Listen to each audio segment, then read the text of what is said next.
today. Right. Oh, there he is. All I had to do was start and he'd show up.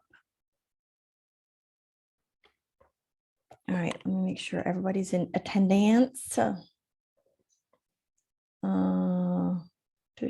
Right. All right, so I just wanted to mention a couple things. Make sure that you sign up for the Astronomy Google Classroom.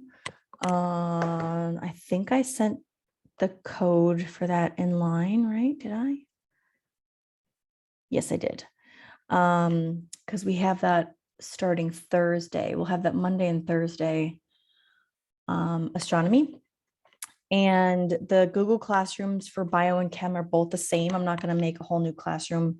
We're just continuing. However, for TK, I have archived last semester's grades because I don't want them to overlap with semester 2 because we don't put them into the school computer the same way.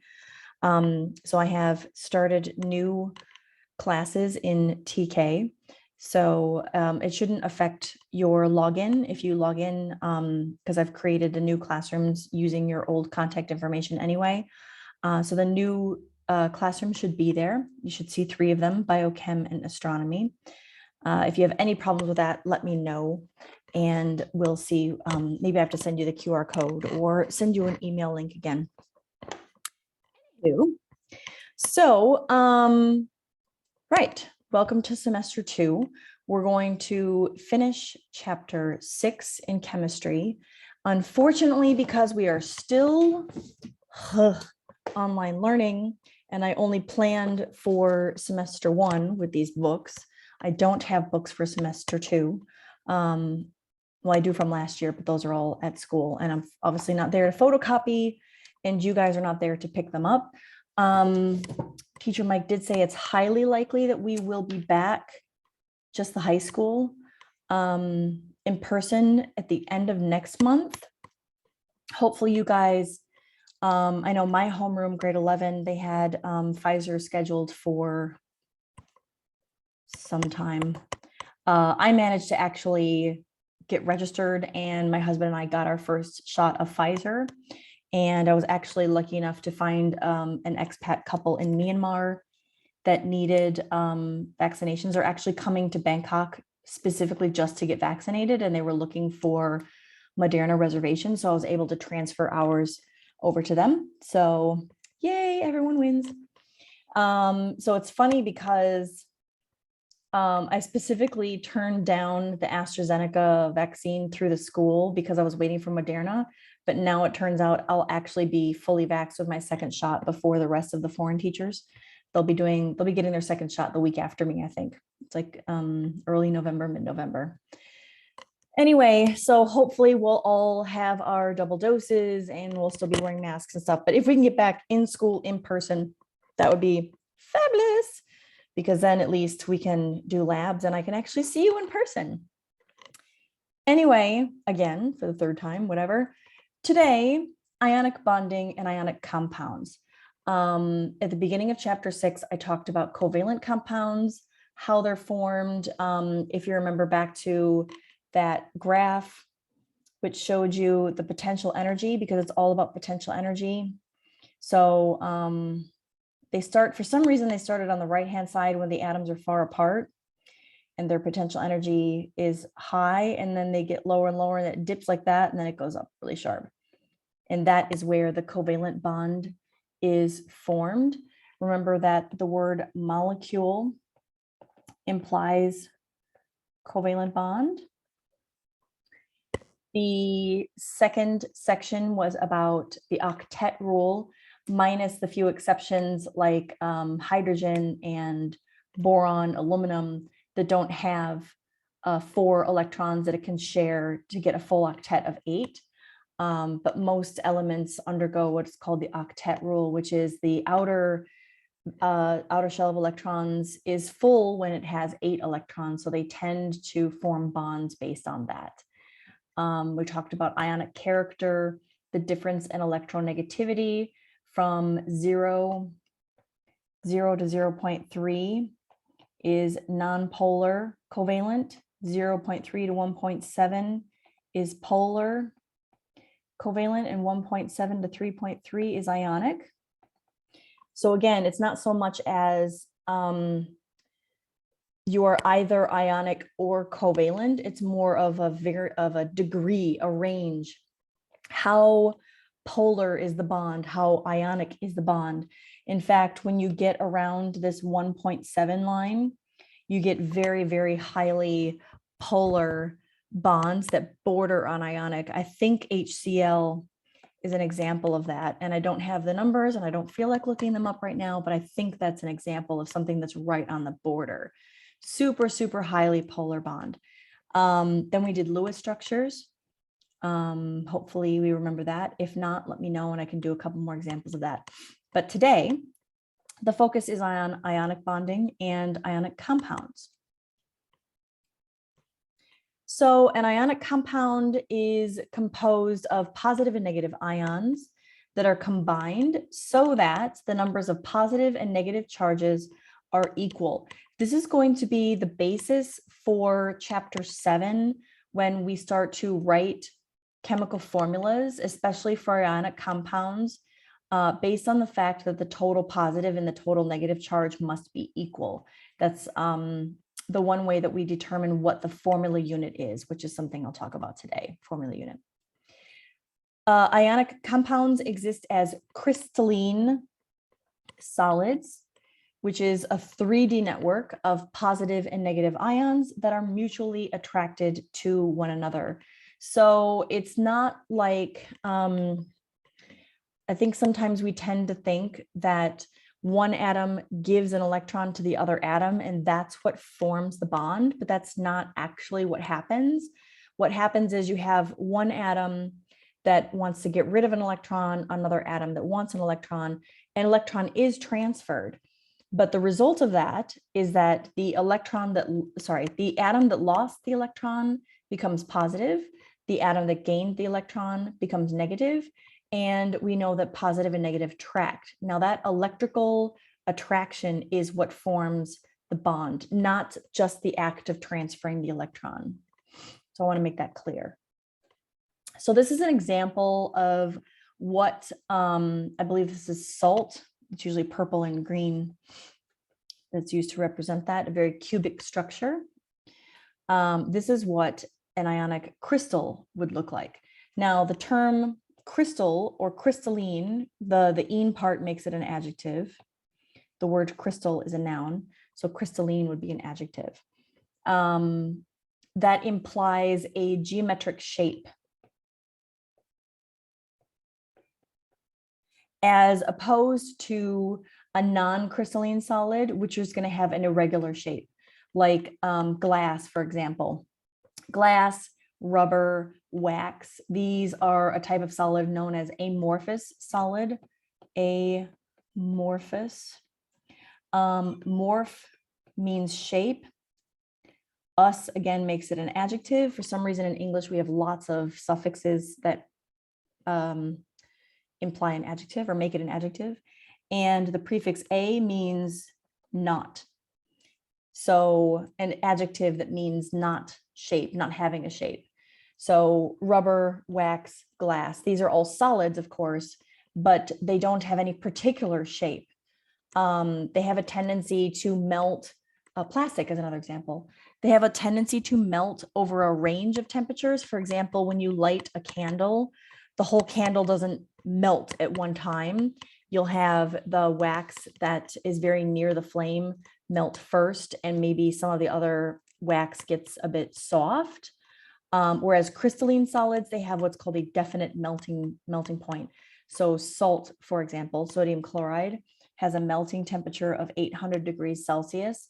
So at 800, the entire crystal will melt. It won't kind of be kind of melted and kind of mushy.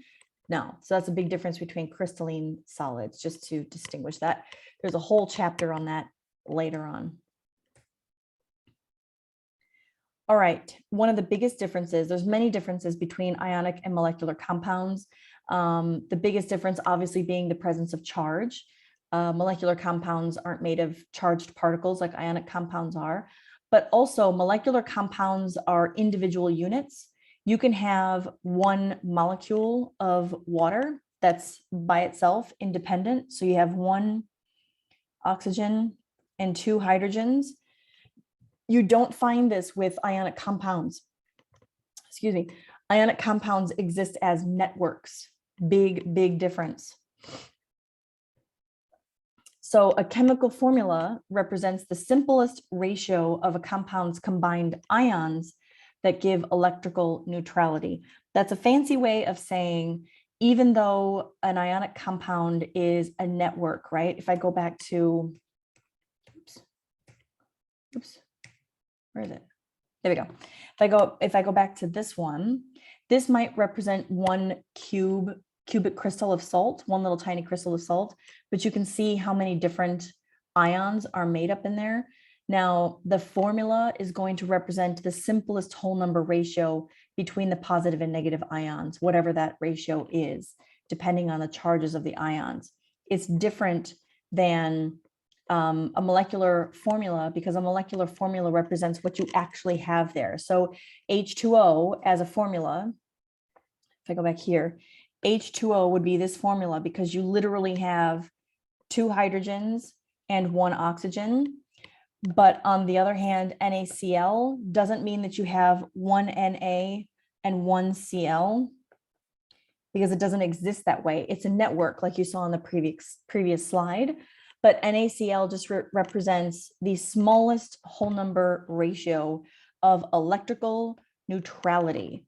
Okay, you want it to be electrically neutral. The positive and negative ions balance each other out.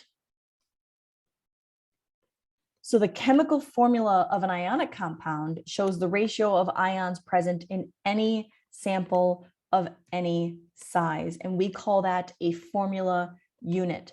If you see the words formula unit, it's talking about an ionic compound, because we don't use formula unit when we describe molecules. We say molecular formula.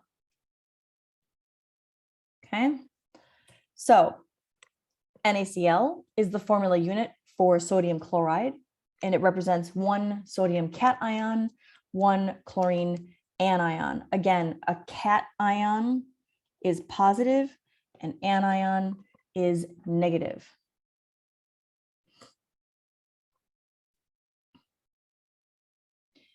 Now, the whole formula unit idea is based on a ratio of positive and negative charges that results in electrical neutrality. Again, you want the total positive to equal the total negative so that overall it's neutral.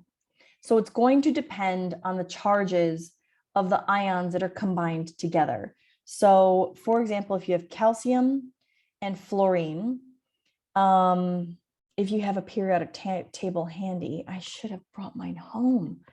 I brought home a bunch of books and I forgot periodic table, I guess because I figured I had one at home. Why did I just open that again? Same thing. I've got like 3 different apps that I use for school that are all blue. I don't know how you guys usually identify objects, but we all use different methods, but my first method is always color. I always look for the, like, I know that my note app is blue. I want to go to a new share. So I'm using calcium and fluorine. Remember that, right? So I'll plug in my iPad. Here we go. By a cable. Dope. Okay. Yep. Do it.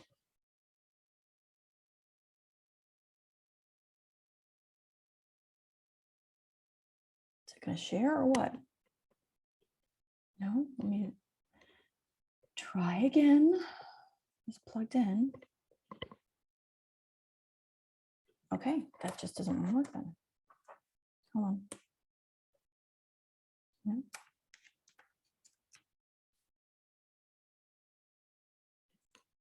All right, let's try something else. Here, play.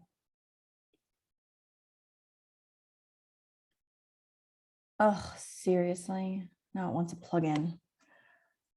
Oh my goodness. I might as well take the time to get this set up anyway, so that screen mirroring, zoom. Did that work? There we go. Ta-da! All right. So I said calcium, and I'm going to want a different pencil than that. Calcium and fluorine. Okay.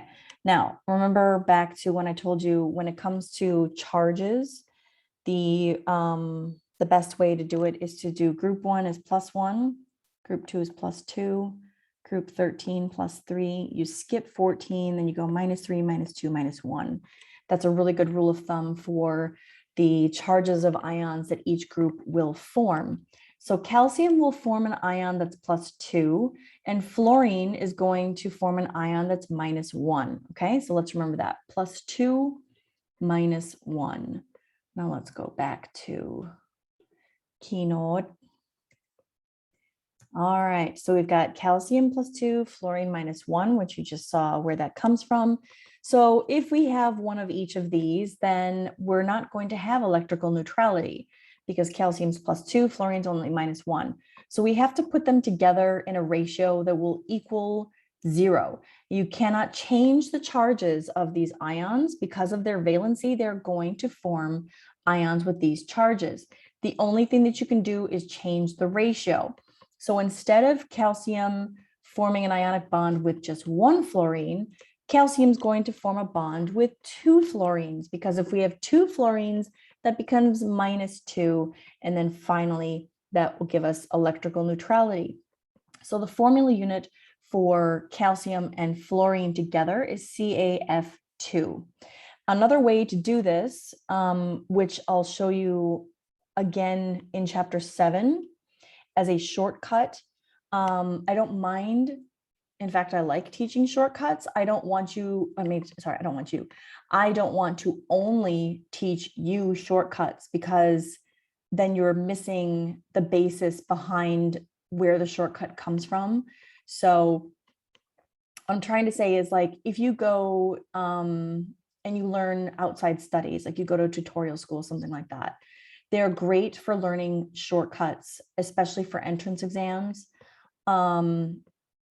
But if you get confronted with like a trick question or a critical thinking question, which you guys are more than familiar with now, always the more difficult question to answer, right? Because they're not just asking you to, that reminds me, I started reading a new book. I'll tell you about that in a minute. Let me finish a thought before I move on to the next one. I completely forgot what I was going to say. Did I come up? Shortcuts. If you only learn how to do a particular problem using the shortcut, and then you come across an exam or a situation where they try to throw you a curveball, they throw something different, something extra, they make it a bit more tricky, and you don't understand the concept behind where the shortcut comes from, you're screwed, because you're like, I only know the shortcut and I don't understand the concept behind it. So if you understand, my whole point to this is, if you understand why formula units are written the way that they are based on trying to form electrical neutrality, if you understand how to use the periodic table and going back to the periodic table and doing what I told you, like group 1 is +1, group 2 is +2, you understand this based on valency. And then you say, okay, calcium's +2, fluorine is -1. In order to make that balanced, I'm going to need 2 fluorine for every 1 calcium. Okay, that's like the long understanding the concept, the basis, understanding the science behind it. Then once you understand that, or once I teach that, and hopefully if you don't understand it right away, you say, wait, I'm not quite sure, and I can go back and repeat and help you understand the concept. Once you understand the concept, then I can go and show you the shortcut, which is this. The shortcut is, if you take the 2 from calcium and swap it down to fluorine, and you take the 1 from fluorine and swap it down to calcium, you basically get the same thing. Although when we have a subscript as 1, we don't write it, it's implied. So all you do is like cross down, leave out the pluses and minuses, because obviously we have a neutral compound at the end.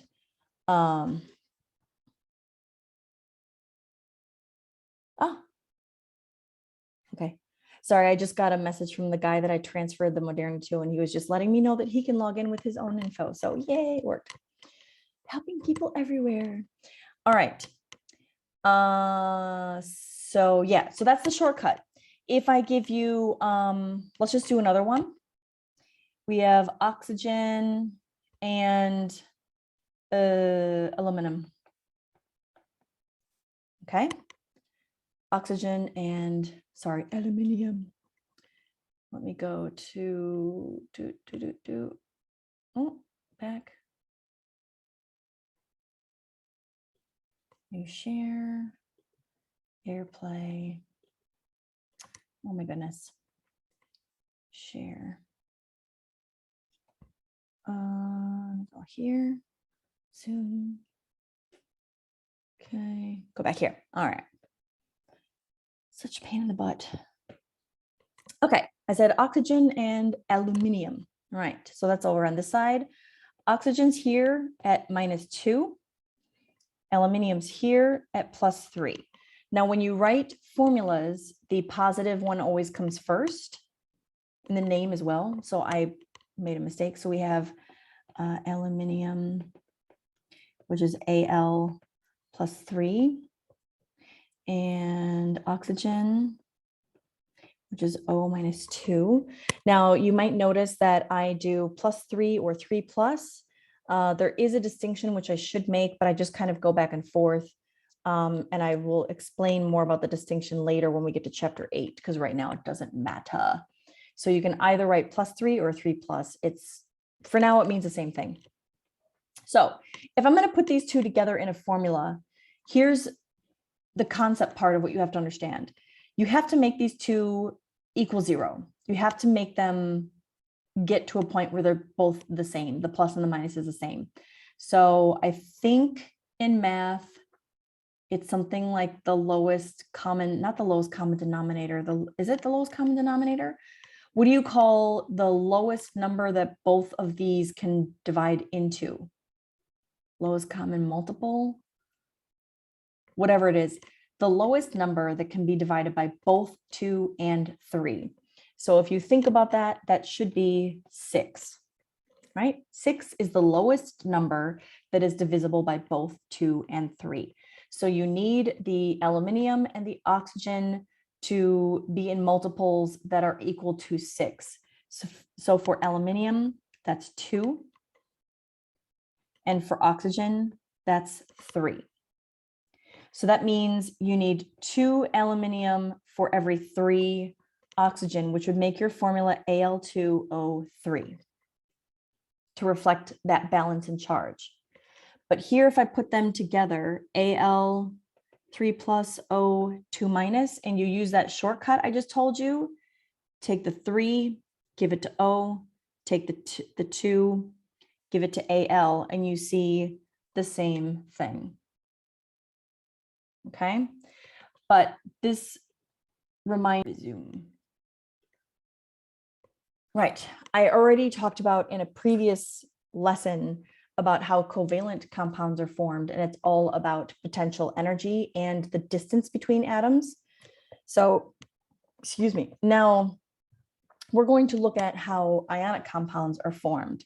So they're not usually formed by combining isolated ions. Again, it forms a network, which means you have a bunch of ions that are formed and that form the compound together. Even though we can use electron dot notation here to look at the physicality or the physical nature of what happens in forming an ionic bond, you can obviously see that sodium has only this one little tiny lonely electron, and chlorine has this one super big vacuous space for one electron. So naturally, sodium is going to be like, hey, want my electron? And chlorine's going to be like, yeah, I want your electron. When that happens, you get a sodium ion and a chloride ion. It's important to understand that when you have this, This is chloride. The name changes. And I will exaggerate the I-D because there's an ion called chlorite with a T-E, totally different, not at all the same. So I will over exaggerate so that you understand the difference. So once chlorine, the atom, gains that 8th electron, it becomes the chloride ion.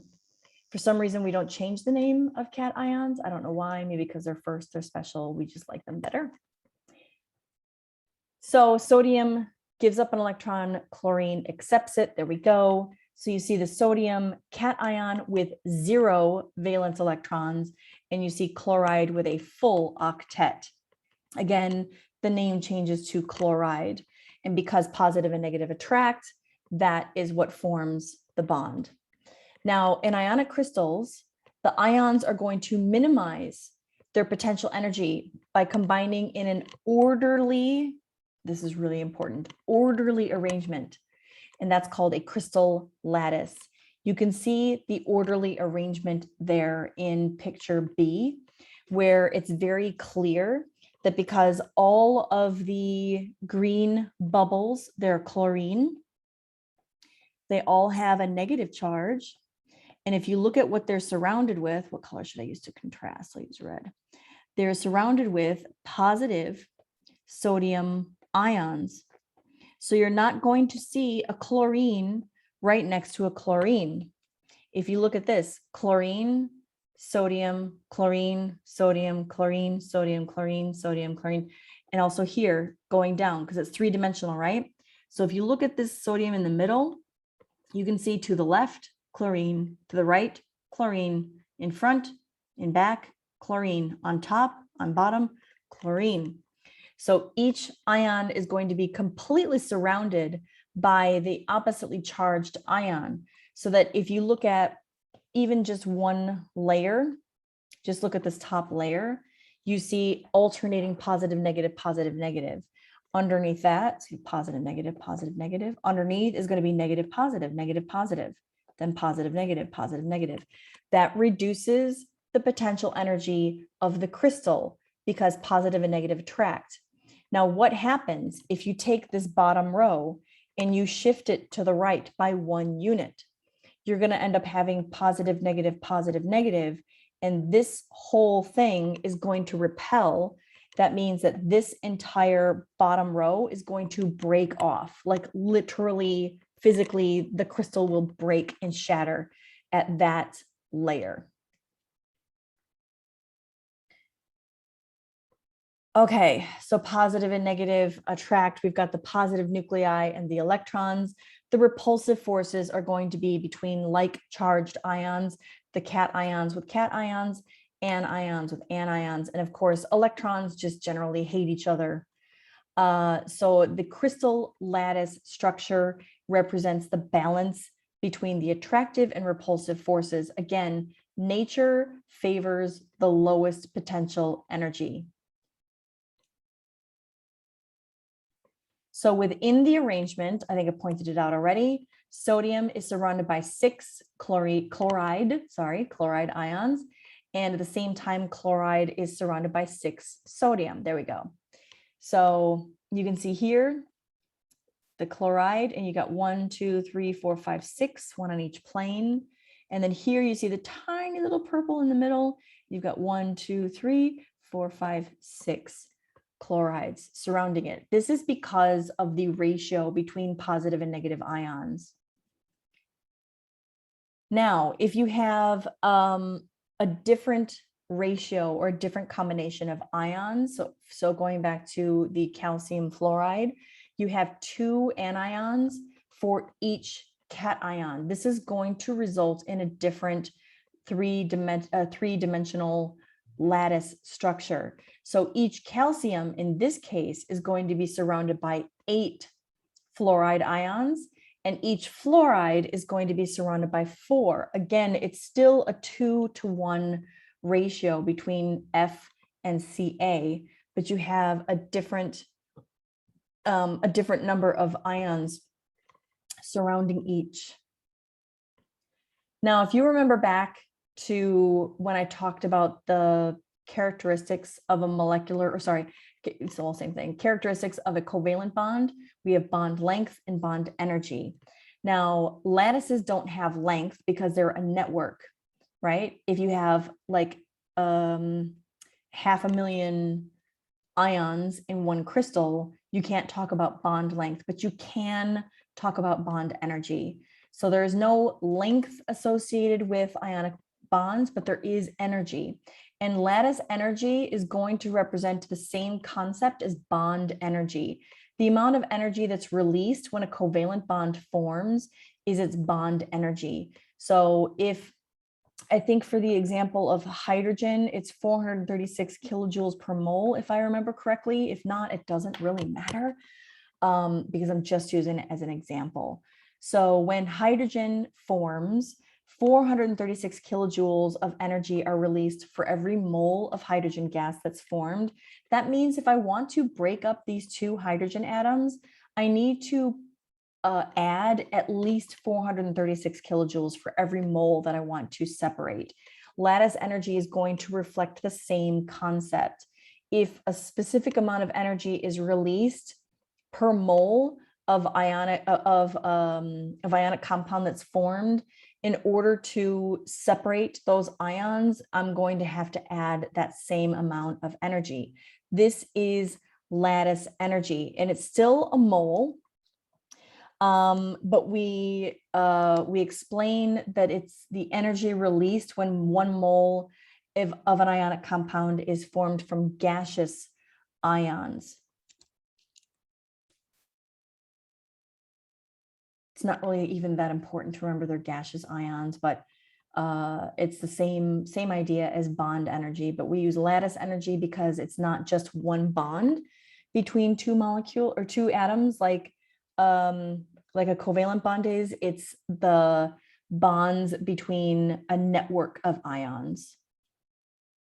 So just to review a comparison of ionic and molecular compounds, the force that holds ions together in an ionic compound is very strong overall between opposite charges. For a molecular compound, the bonds that make up each molecule are also strong, but the forces between the molecules are not strong. So this is the difference between bonds making up each molecule are the intramolecular forces, and the forces between are intermolecular. Just remember international, between two different nations, right? You don't travel internationally within Thailand. We don't say it like that. So if you can use your common sense, if you forget the difference between inter and intra, try to use your knowledge from other words that contain inter. I can't think of anything else besides international at the moment, but I'm sure there's other examples. International, you don't talk about traveling within Thailand as international. You have to leave the country. It's outside of Thailand. So intra is within, inter is between. Because of that bond strength difference, molecular compounds melt at lower temperatures. Now, it's not talking about bond strength difference between ionic and covalent. It's talking about the difference between the intra versus the intermolecular forces. The intermolecular forces are not strong. Their kung fu is not strong. So they melt at lower temperatures. Ionic compounds have higher melting and boiling points because of those strong attractive forces between the ions, the positive and negative. Now, because of the nature of the positive negative balance between the layers of the lattice, ionic compounds are hard because of the strength of the lattice energy. But because of that very delicate balance between the plus minus and minus plus minus plus minus plus minus, very, very carefully, delicately placed charges, they are brittle. So a slight shift of one row of these ions causes a large buildup of repulsive forces, and that can make entire layers split off. So this is a great example of when something is dislocated. The only thing that we're going to be doing, instead of being it horizontal, it's going to be vertical. So here, we're going to take this whole row and we're going to shift it up 1 unit. So you can see here, it's attraction between negative and positive, positive, negative, negative, positive, attraction. When you shift it up just 1 layer, now all of the forces between this row or this column and this column are repulsive. So anything that comes after that column is going to be split off from this one. It's going to split at that place.